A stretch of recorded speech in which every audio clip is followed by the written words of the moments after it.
things like that. And so I've been on this training for 2 years, which has been life-changing and amazing. And a part of that was just kind of trying to re-examine some of my hobbies, find the things that are bringing me life and encouraging me and building me up and not just making me feel crabby and miserable, which was a lot of the Star Wars stuff. That's what it was actually doing. A lot of the stuff on YouTube, even though I agree fundamentally with all the YouTube channels that are bashing Star Wars and Kathleen Kennedy and the decisions that they're making, I agree 1000%, but it was making me miserable. It was making me so crabby, and I wasn't finding anything that was bringing enjoyment. So that was where this whole hashtag Make Star Wars Fun Again came out of that leadership training, to not allow my heart just become so crusty. Just shaking up the paint a little bit here. And so in that process, I managed to get my hands on there was a new Star Wars game that had just come out called Star Wars Destiny, which was a dice card game. And Danielle actually played with me for quite a while on that. Went to the store, played a number of times there, played a number of times at home. Hi, Greg. Hi. I'm trying to get your attention, but just one sec.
Sorry about that. Had to just my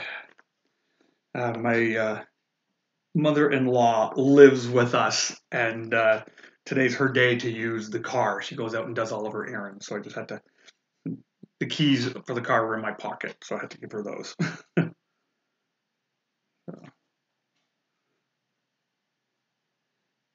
Yeah, we have a little granny suite in our basement where Danielle's mom lives, so she's been living with us the last number of years. It's been pretty cool.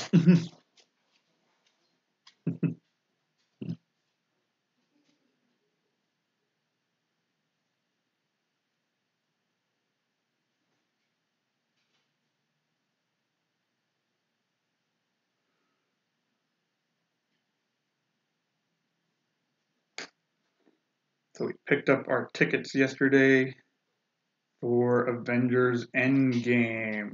Tickets went on sale. We got our tickets to go on the Thursday night, 6 o'clock. Very excited to see how they end this storyline.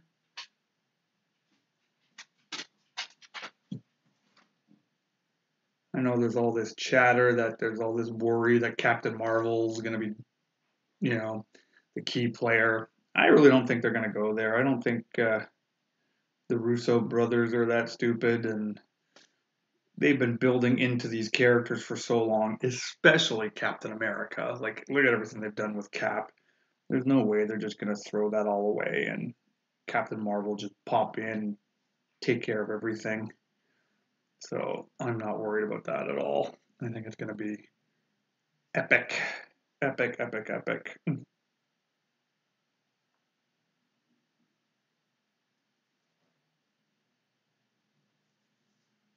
Oops. Painted my finger there. Okay.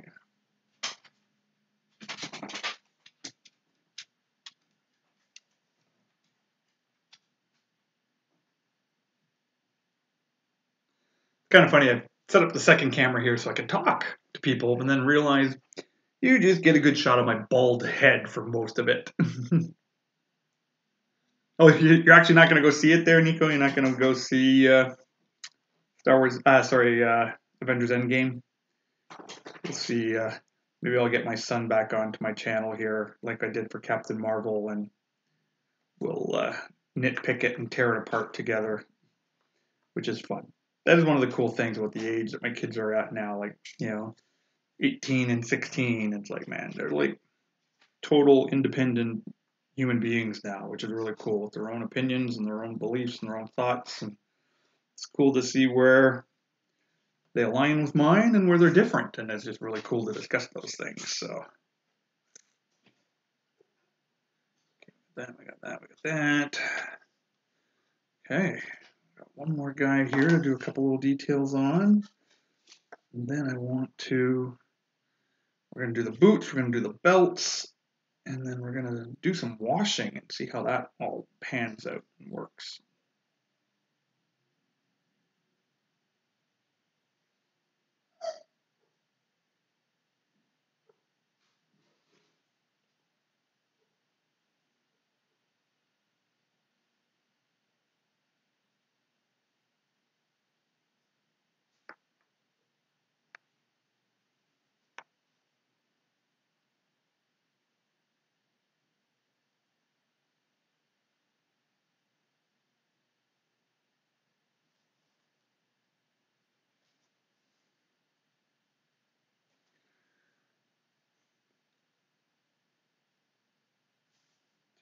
These guys are going to look really good on the table. I'll have to do some videos of some of the scenery stuff that I'm working on as well too. I want to make. I had all these old Star Wars models that I've picked up, just over the years. And when you find them at garage sales, when you find them at different stores, and there's always been one day I'm going to get into model building. Well, it's never happened ever. So I've got probably about a half a dozen different model kits, different like TIE fighters and AT-ATs and ATSTs and snow speeders. And what I'm starting to do is kind of go through them and see what can I cannibalize to turn into, scenery pieces, like crashed spaceships or anything like that. So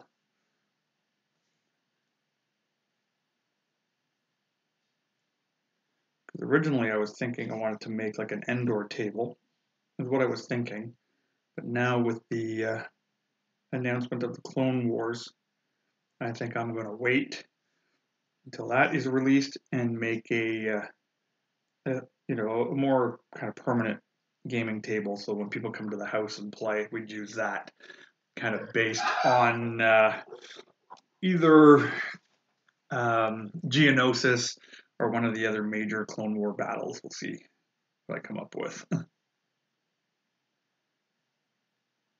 Man, didn't do a good job of some of this guy's undercoat in the last live stream. You can tell I rushed it and a lot of white spots in here. But again, the beauty of this technique that I'm going to do is the washing is going to fill all that in and will shade it automatically, which is really sweet. Like I have people asking me all the time, it's like, oh, how can you do this? How can you paint these things? They're too small. And this is what's cool about it. It's the techniques that you use that do the bulk of the detail. Now, sure, like you can see right now, like you got to get in here. Like I'm getting into some little detail stuff here. But if it's not perfect, it's okay because then the other technique that we use is going to correct everything. like it will fill in the blanks for me, which is nice. That. Awesome. So that's good with that. Put that aside here so I remember which colors I actually used, because that's the other problem when I don't get back to it in a long time. Then I forget what color it was. And then I start painting again and they don't line up and they don't match. I'm gonna shake up this gray. It's a little Codex gray. So this is to just the last couple of details here on the belts and the boots is what I wanted to do the gray with. So put that up a little bit better.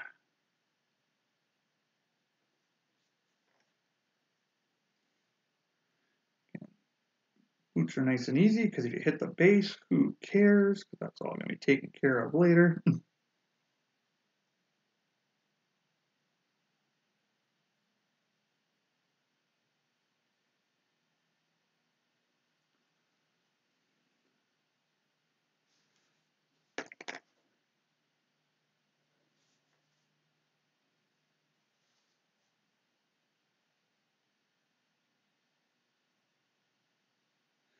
Oh, great question. What do I mean with the washing? I'll show you that in a second. What washing is, it's a special type of paint. So you have these things called either shades or washes.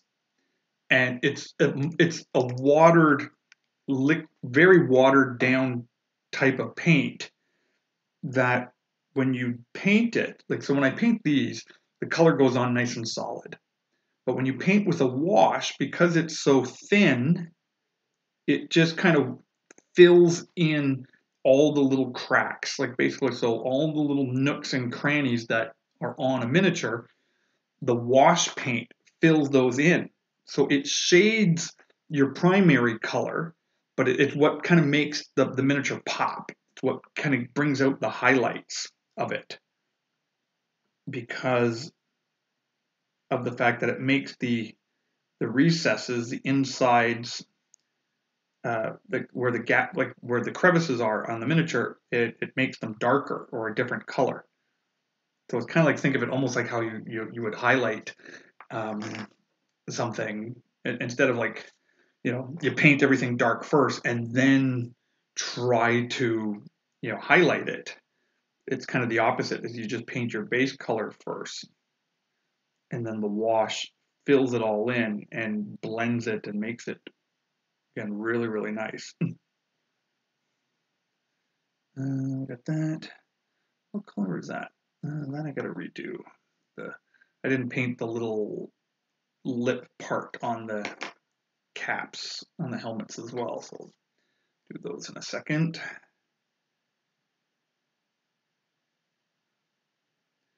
And it's interesting with the washing. Like sometimes, and I've seen some people, they just take the whole miniature, which is what I did with this guy. Took the whole miniature. Can't see if the camera's focusing on him or not. No, zoom in, zoom. There we go. Oh, nope. Camera doesn't want to focus on what's in the front. But I took this here, so it's called the shade, no oil, and just basically with a big paintbrush, just filled it all up. And that's what kind of gave the dark crevices. I don't know if you can see it or not with this camera, but it's what filled it in. It's what kind of brought out the details in the face as well. So I'll show you how that works in a minute. Yeah, it is. It's very efficient. And then there's another technique, where there's another type of paint, which is called dry paint. So you have like different colors here, which are called dry. And it's kind of the opposite. It's a very chalky, dry kind of paint. And you put that on your brush. And what you do is you actually wipe off all the excess off of your brush onto your paper towel. And then you take the brush. So let's say I had a brush like this. So this would be a dry brush, where it's bigger, it's kind of damaged. And then you put it in the dry, take your cloth, you take most of it off, and then you take it and you just break my brush. Interesting. Okay. That was sitting in water too long. Got to glue that back together.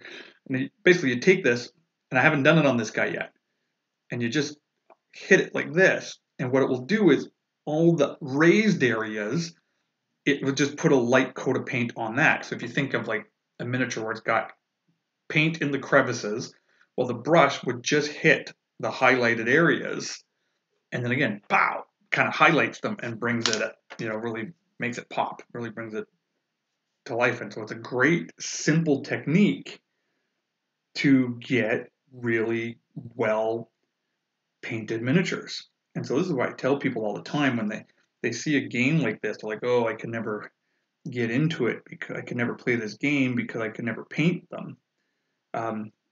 You probably can. It's actually a great part of the hobby, and it's a great relaxing part of the hobby, I find. And with just watch a couple of videos on YouTube and learn some of the basic techniques, you can do quite a lot. And they would look really, really good on the table.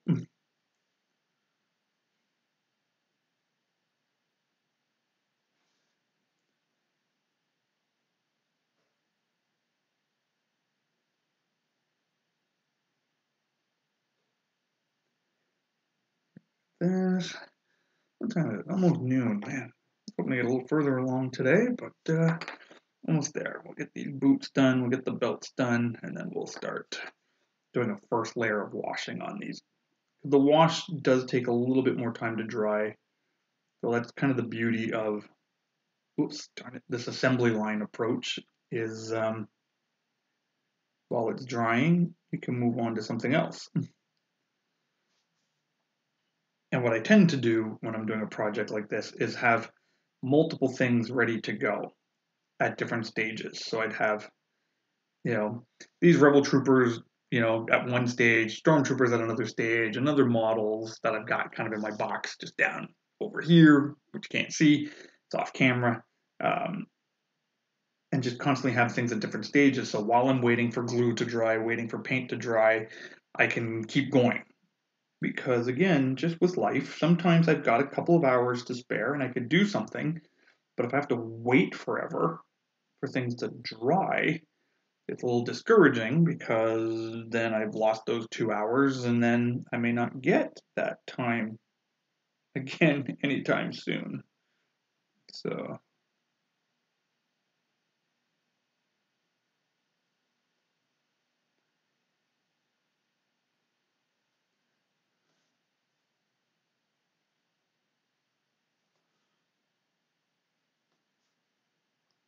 I'm not worrying like crazy about the details under here in the belt area because this is all going to get washed and then highlighted really nicely.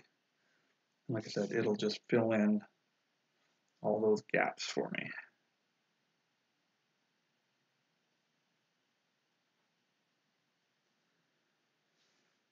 That, 2 more. What's my favorite episode of the prequels? That's a great question. Episode 3, by far. I think episode 3 was a great, great movie. I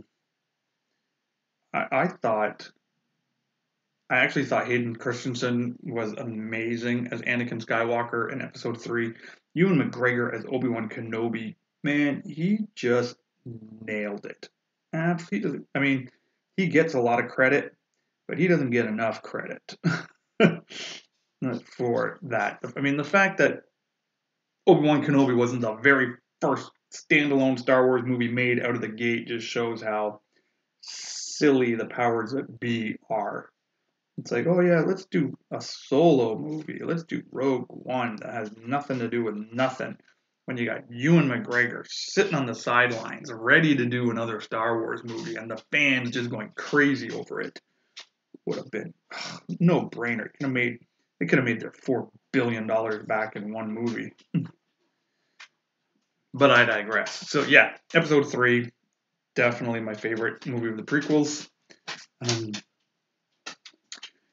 Episode 2 for all the stuff that wasn't great about it, like I was kind of more, it was just more kind of sloppy put together, but was still fine. And here's the thing, even with the Phantom Menace, when the Phantom Menace first came out in 1999, I saw that movie a whole lot of times in the movie theaters. It's got to be about a dozen times that I saw it. And it wasn't until like viewing number 8 or 9 that when I started to go, is this any good? And for the and the things is, and I've done a video about this before on my channel as well.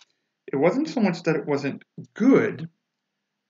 It's just that it didn't cover the stuff I was hoping it would cover, right? It didn't hit, so it wasn't that it was a bad movie, or it wasn't even that I didn't like it, is I was disappointed because it didn't cover the material I was hoping it was going to cover. So there's a difference for me between disliking a movie and being disappointed with a movie. So I was disappointed with episode 1 and episode 2 only because of what I was hoping they were going to do with it. Whereas episode 3 finally caught up, did a lot what I wanted to see. It did the Anakin Skywalker turn to the dark side. Not perfectly, but pretty darn good for, again, trying to keep it in PG-13. You couldn't go rated R going to the dark side, which I get. The tension between Anakin Skywalker, Obi-Wan Kenobi, that loss of a brother, that loss of this trust in this relationship, just the darkness that was brought into the galaxy, which is beautifully well acted, beautifully well done. So I thought that was great. Yeah. But again, just a little disappointed. It didn't do the things I was hoping it was going to do, but that's okay. That's okay. Is this the right color? Just want to finish off the caps here. Do these, holy smokes. That's the one drag with these paints too, is sometimes they get a little thick, and that's where I can see the water technique becoming much more important. Getting a little bit of water in here to ensure that you don't have to buy new paint every 6 months because they've gotten all filled up on you.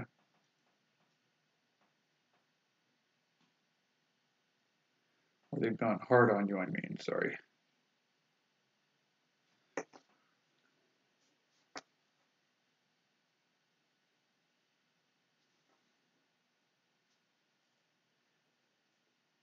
Yeah, filled with rage when Obi-Wan sliced Anakin, yeah. That was a powerful scene, man. That was like, man, and just that scene when Anakin was on the ground, he's screaming and hollering, "I hate you!" Like just how just to show the corruption of the dark side like that, of how, two warriors who were brothers and their relationship, and just how that's completely instantly destroyed through the corruption of the dark side. Like that was a powerful, powerful moment. And Obi-Wan just crying out, "I loved you, Anakin. You were my brother." It was like, oh, like, yeah, exactly. I've got goosebumps on my arms just kind of making those quotes and, out loud. It was powerful stuff. And it was like, oh, like, and that's where, again, where some of my disappointment, again, not because it was bad or anything, but what could have been in the prequels, if they would have started in episode 2, start there, start in kind of, here's, Anakin Skywalker, he's this young Jedi Padawan already, and it's kind of like, where did this guy come from? Like and they're not even too sure who found him, not even too sure why he's so powerful. He's just kind of suddenly there, and then just everyone having to deal with him, and then kind of the longer term revelation of him being the chosen one, and then just spending more time. See, this is what I was hoping for the most. Well, and see, even deleting Jar Jar. See, here's the thing. I had little kids. Not when the first movies first came out, but I did have kids later on. And when I was introducing them to Star Wars, they loved them. And it got them into it. So how can I complain about that, right? It wasn't for me, it was for them. So So I get it. But one of the things I always wanted to see from the prequel trilogy was the whole notion of when Darth Vader says to Obi-Wan in A New Hope, when he says, you know, we meet again at last. When I left you, I was but the learner. Now I am the master. So he had become even more powerful with the dark side. But I just felt there should have been more to that fact. Like they should have done a little bit more with that concept in the battle that they've had. So yeah, see, Jar Jar had a purpose, and again, even Jar Jar being the guy to vote in the Chancellor, I was okay with that. You know, again, kind of just showed,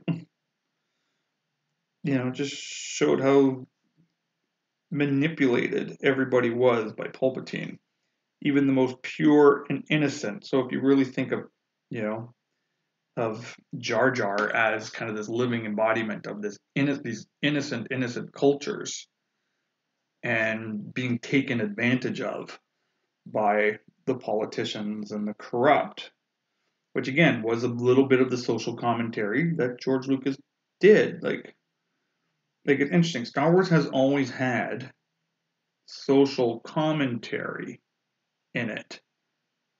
What it didn't have is social engineering in it. And there's a difference between social commentary and social engineering. Social commentary is when you're just kind of reflecting the way things are around you and having a comment about them. Social engineering is when you're trying to change the culture around you through the entertainment. So I think that's where a lot of the Disney stuff has gone, and the Lucasfilm is gone. It's not about social commentary anymore. It's about social engineering, which is always bad news. Today's video is brought to you by Tim Hortons. I'm just kidding. My morning coffee, which I've been drinking all morning. Okay, so what time is it? Okay, I'm going to have to wrap up probably in the next 10 minutes, but since you've been waiting so patiently, let's do some of this washing stuff technique here. So, multiple different washes. What have I got here? I got some black, I got some red, canola oil. What is that? That's like a green wash. I want to give them no, don't give them a green shade, then they're going to look like Endor. Earth shades, that's a good one to have nearby. I want them to look very earthy. Devlin Mud is a nice color. But let's start here. So let's look at this earth shade. What does this look like? So if I take this out, and just so I can see a sample of it, where's my wash brush? Man, it's time for new brushes. All my brushes are getting ruined. Okay, so I take this. Let's see the color. Oh yeah, that's nice earthy tones. So here you get this guy. Start with the legs. Flat color in here. It was just a simple little beigeish color that I use, kind of military type beige. You literally just take the paintbrush, load it up, and then just start dabbing. Just start filling it all in. And so you can see, hopefully, depending on the quality of my camera here, how this now just starts filling in. You can't really see it well.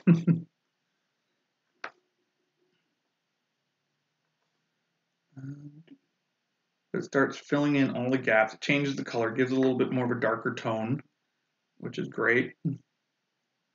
Gives it, like they're a little bit more messy, a little bit more military.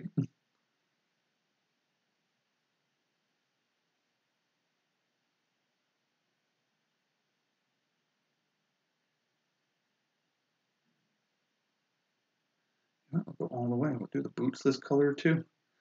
It kind of adds a little bit of like that muddy kind of look to it. Right? Yeah, so you can see it got darker. But then hopefully you can see, like it actually then highlights stuff. Like suddenly now, I think I go further back. See it? No. Zoom in here. So you can see it even like highlights like where the zipper is. Kind of like that fold in pants. It kind of makes that pop. It filled in some of the white gaps that were in between the belt and the pants. It filled that in so those white spaces are gone.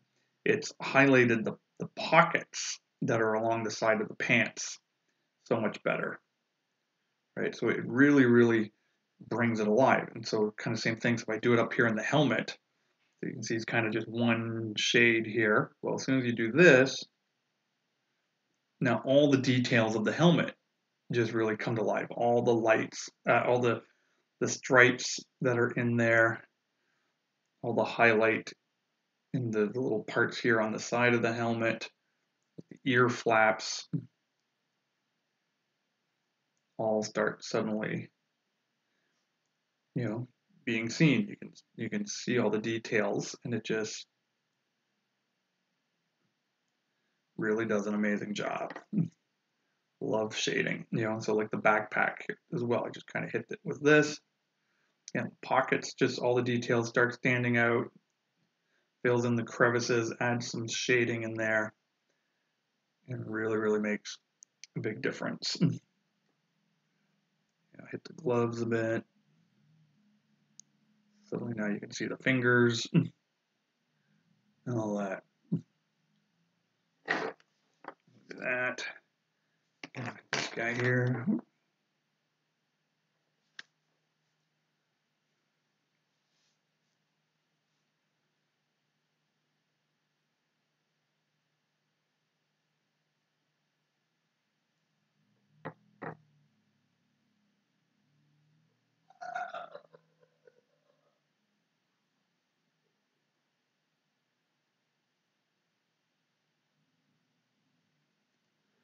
And this is where, again, when I tell people, they're like, oh, I can never do this, I can never do this, like mine will look terrible. It's like, there's no technique here. You see, like I am literally just dipping my paintbrush into this tube of paint and splatting it on here. This is no artistic talent. This is just knowing how to use the technique to make the miniature look really good. And I love this, like, when it just sits there and bubbles in.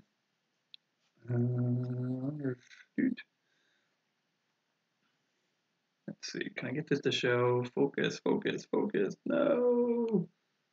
There we go. But see in the pockets here, oh, I was so focused well for a second, but it highlights the pockets, fills in the gaps here, and then it really just gives a nice shade to it all here. So that is the beauty of washing. And again, you have different shades that you can use. Like here, like for the earth tone colors, I'm using an earth tone wash. But then for the weapons, I'm going to use more of a darker one to make the weapons, because they're more metallic, more, black in tones.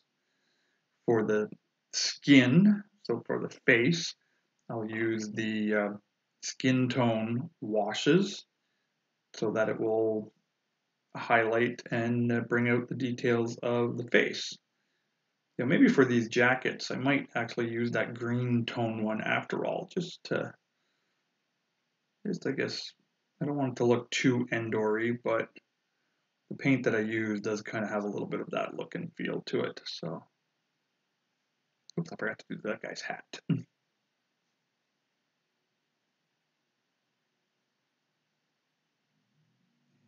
Here, whoop.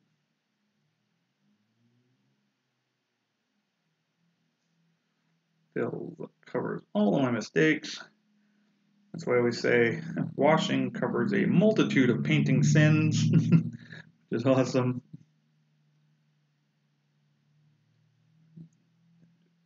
Gloves, hit those a little bit like that. I forgot to do this guy's hat, or helmet, or whatever these things are called.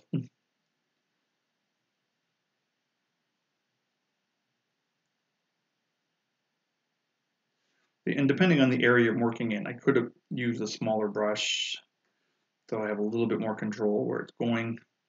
But at this stage of the washing process, I'm not worried about that yet.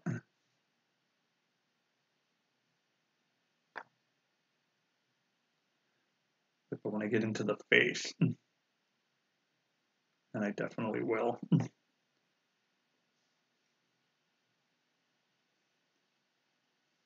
Yeah, I think that's what's happening. It's for some reason it's catching the skin tone and then focuses there. I think you're right.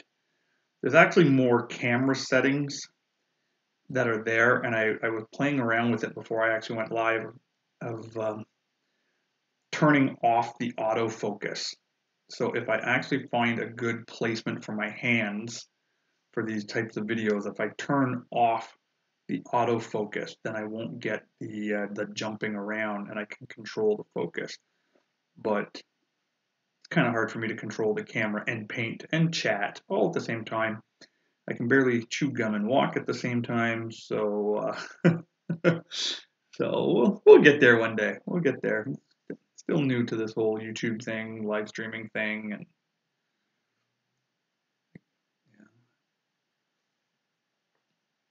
yeah. Oops, don't drop them. Give an extra blast of this stuff here, because this one's got quite a few little mistakes in them, so just hit it all with this and instantly gone. Looks so good.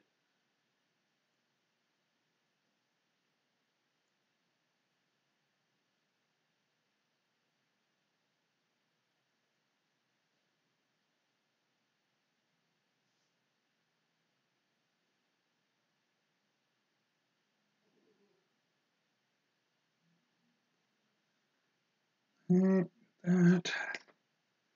One more dude. Nice.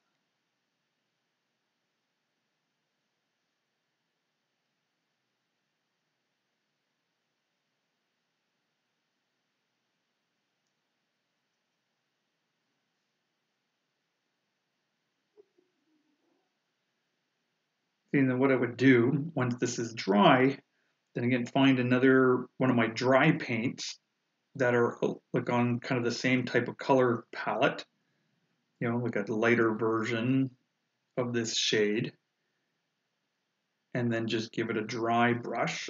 You know what the technique is called, give it a dry brush to just raise some of these areas a little bit more and just kind of make them, just to highlight them. And so you have the dark recesses painted, you have your main color tone, your main color palette in there, and then your highlight raised areas, all working together to bring out a really slick, high quality, whoop, got it on the face, and creating a really nice miniature.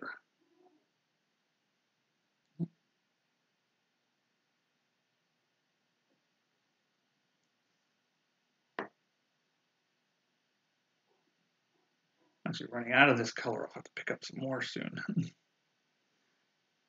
These washes get used a lot. Fill all that in.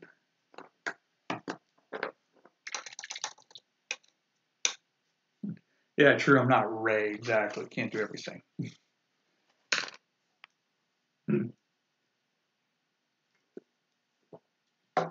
Wow, so I got quite a lot done again in an hour. So again, you just hit a little bit at a time, hit a little bit at a time, and you get some really good results. Let's just one last thing. Let's take that green wash. What did I do with that? Not the Thraka green. That's a little too green. Let's try this. I want to see what this one looks like. See, this is a color I've not actually used in a long time because it's quite full. This must have been when I was painting Riders of Rohan in the Lord of the Rings game. Because the Riders of Rohan, this would look like a color for them. So again, so you hit this cape or this jacket.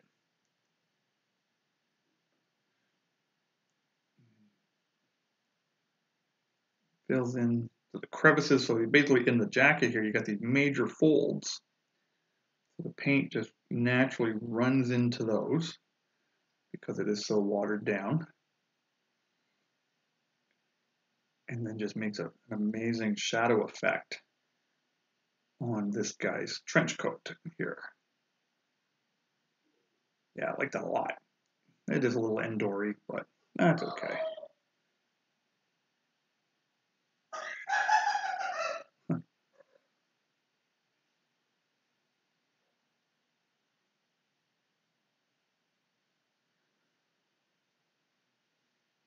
And yeah, cool. Yeah, if you can see it, so you can see how the paint just goes right in here.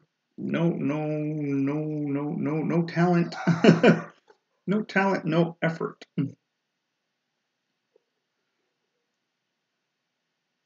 then you go to a local hobby store and you see other people playing, and everyone looks at you and is like, "Wow, you're so talented. You're so amazing," and you just kind of smile and nod and say, "Thank you for the compliment," knowing all you did was simple techniques that the paint was designed to do. Because who'd want to play a game that only the most artistic of people could play, right? No one would really do it, right? Oh, people do. I hear all the time when people they want to buy a game like this, the first thing they do when they find out the miniatures aren't painted, they say, "Nope, I don't want to play because that's too hard." And I think I don't know, I think that's kind of disappointing when you just assume you can't do it. And what I actually like is a lot of these stores, and this is what we're trying to build at my local hobby store, is they have demo nights, which even include painting. Like and this is what's cool about like videos like this, and I'm going to be sharing these live stream videos with my store, so they can use it to promote and get more people playing. Is so that other people can see, oh look, it's not that complicated. And if a guy like RevCap can do it, and RevCap's got no artistic talent whatsoever. If RevCap can do it, man, I can do it. And then you just build more people's confidence, and you build the community, and more people join in and have fun playing the actual game. And there's this little sense of pride in seeing your painted stuff, on the game board. Knowing, wow, I did this. I made that. And you may not win any painting competitions, but it looks really good, and you're happy with it. That's the point.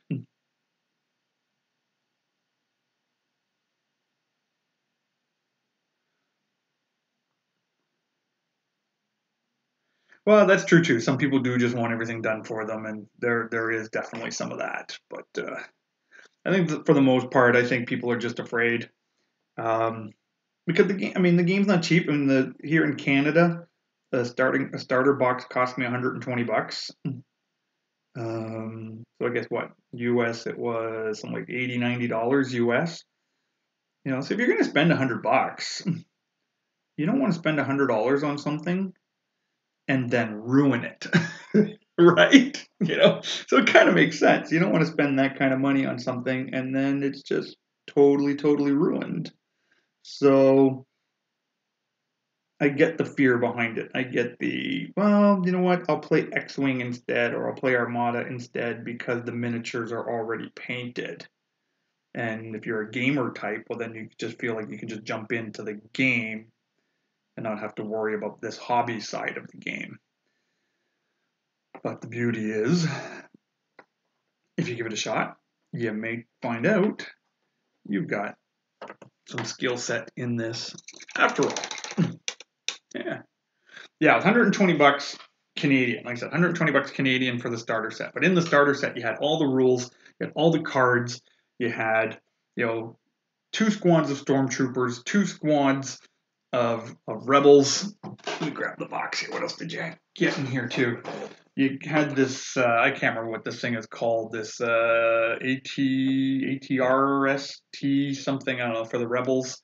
This was from episode 3, right? Where the clone troopers were riding along one of these. So, the rebels have got those. It comes with 2 speeder bikes, which these miniatures are awesome. I think definitely these might be one of the next ones I paint. So you get a couple of speeder bikes in the starter set. What else do you get? You get Luke Skywalker, kind of Empire Strikes Back Luke Skywalker. Comes with the starter. You get, where's the big guy himself? You get Darth Vader. Love the pose, Darth Vader, kind of with the Force grip out there. So for $100, you get a full game in the box, and you get a lot of stuff. Again, all the cards, and this is the beauty of what I love about Fantasy Flight Games. The quality of their stuff is incredible. The artwork on the cards is incredible. They really do a good job. Like, so for me, this is worth $100. In fact, this is worth even more than $100. Unless it sits on a shelf and you never play it or you never paint it, then it's not worth anything. So, but yeah, like I said, I mean, the quality of these things, like, hey, look at the bikers. This biker scout, he's just awesome. And it comes with 2 of them, you know, so you get a couple of those, you get a couple of those, and then, of course, then you get your add-on sets, you know, and you get, you know, snow speeders and ATSTs and more troopers and all these different other characters. So you can go as big as you want with this thing, but for the most part, you get a starter box and you can play for a long, long time and be painting for a long, long time before having to spend another nickel on it. So anyway, I think that's about it for today. I've been streaming for over an hour. Thanks, Nico, for hanging out with me. I really appreciate it, and it was good chatting with you this way. So hope you have a great day. And if anyone else kind of jumps in onto this video afterwards and you find this useful, then I'd appreciate if you hit that like button and subscribe and share this, and just kind of all together, just kind of making Star Wars fun again. And look forward to chatting with you soon. Have a great day. May the Force be with you.